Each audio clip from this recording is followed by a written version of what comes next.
야미바이토란 어둠, 음지를 뜻하는 야미와 아르바이트를 뜻하는 바이토의 신주어로 일본에서는 최근 야미바이토가 늘어나는 추세입니다. 주로 나쁜 사람들이 돈을 필요로 하는 이들을 대상으로 고수익 아르바이트를 소개해 주겠다며 광고를 하는데, 당연히 그들이 알선해준 알바는 대부분, 아니 100% 불법적인 일입니다.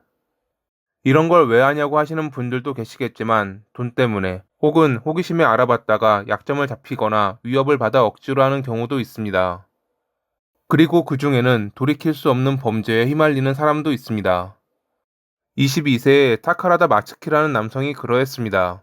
그는 야미바이토를 하러 갔다 살인사건에 휘말린 나쁜 사람이 되었죠.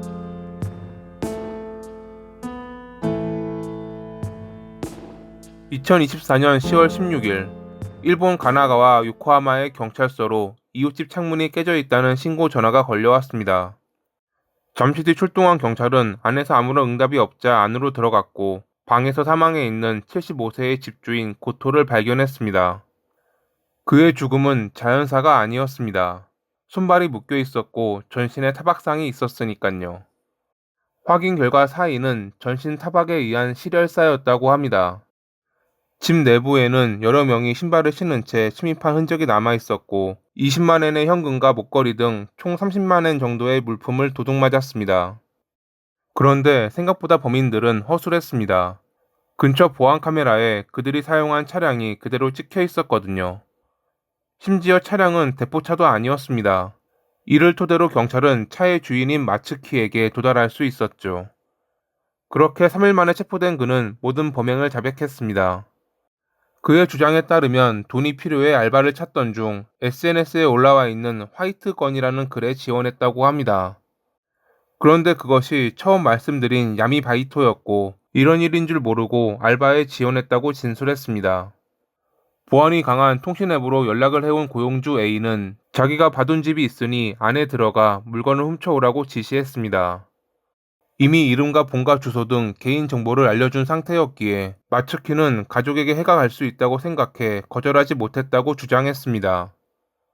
그는 A의 지시를 받아 자신의 차량으로 시내에서 2명을 픽업한 뒤 가게에 들러 장갑과 테이프 등 범행 도구를 사 고토의 집에 침입했습니다. 그는 현장에는 있었지만 자신은 두려워 범행을 저지르지 않았다며 함께 갔던 2명이 그런 것이라고 주장했습니다. 그들 역시 그와 같이 알바생이었다는 것이 그의 주장이었죠. 마츠키는 어릴 때부터 조용한 성격이었고, 이번 사건 말고는 문제를 일으킨 적이 없는 남성이었습니다. 그의 할아버지에 따르면 무력도 적어 장난감을 사달라고 조르거나 하는 일도 거의 없었다고 합니다. 고등학교 시절 부모님이 이혼하고 아버지, 할아버지와 함께 살았는데 2학년 때 학교를 스스로 그만두었습니다. 자퇴한 이유에 대해선 가는 것이 귀찮아서였다고 밝혔습니다. 그는 성적이 나쁜 편이 아니었고 문제를 일으킨 적도 없었기에 당시 담임 교사가 강력하게 말렸지만 결국 자퇴를 했습니다. 한 지인에 따르면 그가 정확히 밝히지는 않았지만 고등학교 때부터 알바하며 돈을 모으려는 경향이 있었고, 자퇴한 뒤에는 지인이 일하는 건축회사에 들어가 일을 하며 독립하기도 했지만 18살에 퇴사한 뒤 본가로 돌아왔고 개인 사업자로 도장 일을 했다고 합니다. 일주일에 하루만 쉬며 열심히 살았지만 어린 나이에 경험도 적어서 그런지 허탕치는 날이 더 많았고, 사건 발생 전에는 체납된 세금 때문에 고민하고 있었습니다. 결국 돈을 위해 알바를 찾게 됐고 그것이 야미바이토였던 것이죠. 그가 체포되고 얼마 뒤 고토의 집에 들어가 함께 범행을 저질렀던 쿠보타와 후지이라는 2남성이 체포됐습니다.